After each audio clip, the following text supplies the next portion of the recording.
Good morning. Welcome to our Saturday workshop. I apologize, we've not been advertising the workshop, but you know you can always watch it on Facebook and YouTube. You can always go back and look at the history. So typically on Saturday, I know a lot of you have been complaining that you need the whiteboard. Soon we will have the whiteboard back, and you will see my notes on the whiteboard. But today I'm going to try and take it really slow and easy so that you get it. So a couple of points I just want to make clear. Research has come out, and it is very clear, pointing out to a couple of things. Number one, there are some people who have the genetic predisposition to have serious illness from COVID. They are genetically predisposed. And that research was just recently published in Nature. And they call it Genetic Mechanisms of Critical Illness in COVID. And it is very clear here that some people have a genetic orientation.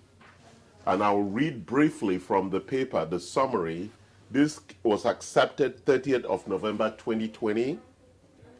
It says, host-mediated lung inflammation is present and drives mortality in critical illness caused by COVID-19. Let's go back and just listen to that.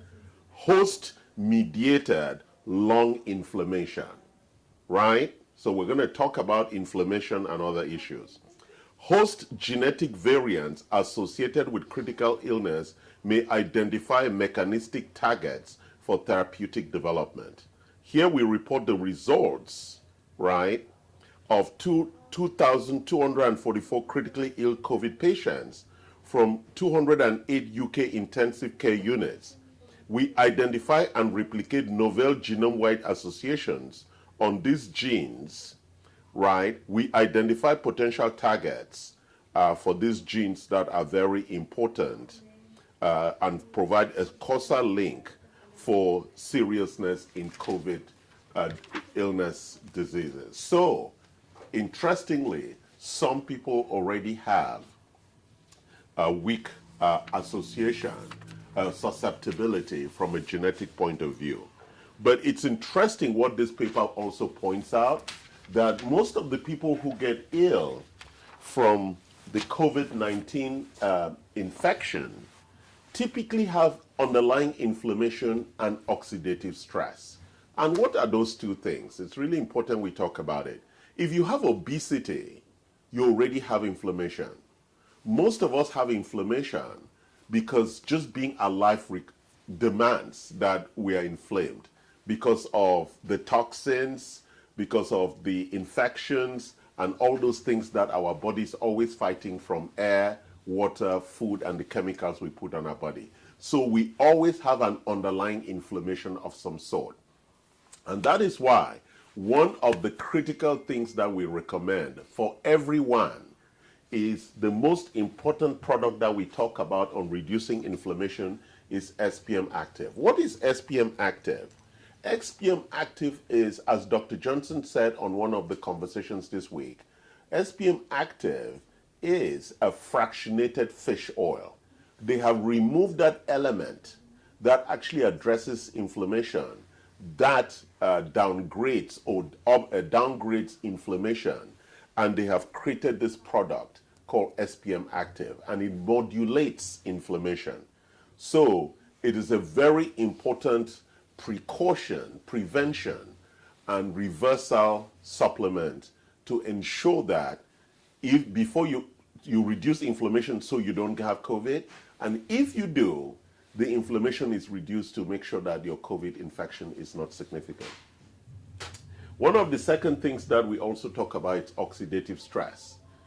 And oxidative stress is reduced by our ability to reduce the excesses of energy production in our mitochondria.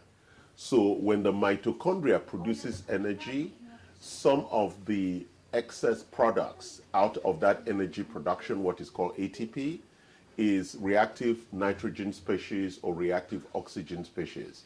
These are very free radical, very volatile, highly oxidized free radicals that would combine with nutrients and remove them out of the cellular architecture.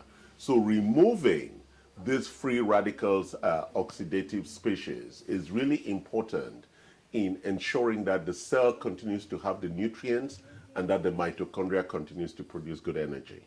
So now, talking a lot about that, so let's go to the heart of the matter to talk to you about the key supplementation that is required. But by doing that, we want to talk about the different aspects of the immune system which we need to build resilience around. So every time I talk about these systems, I want to say the body has two strategies for survival. Number one, it's physiological resilience. I've spoken a lot about that. That is the ability to forestall any attack. At least that is our initial defense. The second layer of defense, which is our logistic supply chain, is our metabolic reserve, that we have enough supplies to last the attack and to overcome and manage the impact of that attack. So let us start. So we have quite a few areas to cover on our immune system. So let's start with one of the first, what we call the immune function role. The number one aspect of it is the physical and biochemical barriers. What is the physical barrier? Is our skin, the hair in our nose, the mucus in our nose, in our mouth. All of that is the immediate initial barrier. And vitamin A, vitamin D, vitamin C, vitamin E, B, iron, and zinc are critical vitamins and nutrients to support that barrier. The second area is the immune cells themselves, right? How they differentiate, how they proliferate, and the functioning and movement of those immune cells. So we have a large option here of vitamins and minerals supporting them. Vitamin A, vitamin D, vitamin C, E, B, zinc, folate, iron, copper, selenium, magnesium, a wide range. So people would normally ask me, how do I get all these vitamins and minerals? So, and this is what we call nutrients, because the body really requires a low level of calories, but a high level of nutrients. So let's look at a couple of these. So we spoke about zinc. We have zinc as a lozenges. It's really very tasty. We have vitamin C also as a lozenge. It's very tasty. We have the vitamin A here, it's the 10,000 units. We have our vitamin D, the 10,000, which is what you should take daily, but as a significant prevention, at least once a week you should go up to 50,000 units. Why do we say that? Because most Americans, when tested, are short on vitamin D3. We also have zinc here, which comes in a tablet form. But it is important that you get what we call the core minerals. Those minerals are zinc, iron, copper, selenium, magnesium, and all those. And it also comes in what we call our physician daily.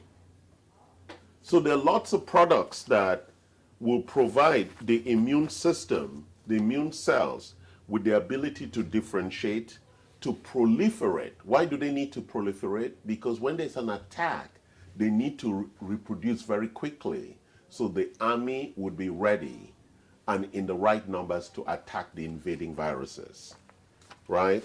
So now let's think about the antimicrobial effect. You know that when the viruses attack, what really leads to pneumonia and all the other consequences of death with COVID-19 is the bacterial attack that causes all the other distress. And so the same vitamins, A, D, C, zinc, iron, copper, selenium, are also critical in addressing the underlying antimicrobial effects. And then we spoke earlier about the supplements that are required for inflammation and antioxidant effects and effects in what we call oxidative bursts, which is during the attack in the cytokine storm. There's a lot of inflammation and there's a lot of weakness in the underlying culture. And the supplements that would support that are vitamin A, D, C, E, B6, and zinc. So really critical here. So let's go to the next part of the immune function. And that part of the immune function is the function of T cells. T cells are critical cells because they're part of our innate immune system, and they have a very powerful role in actually attacking and leading the fight against the viruses. Same set of vitamins and minerals are critical in supporting that. Then let's talk about antibodies, right? Antibodies are the outcomes from the learning. During an attack, the T cells learn and then create these antibodies that are programmed, learned immune cells that can recognize a virus and mount that attack. And the same supplements, vitamin A, D, C, E, B6, B12, folate, zinc, selenium, and magnesium are critical for that. And then there's also the issue of responses to antigen, the same minerals attack. So what I wanted to do today was to just give you some background. We've actually uploaded this live, so you can download this document and you can see everything that we've been talking about. You can go to our website, you can go to our web shop, and you can order all these supplements. So thank you for joining.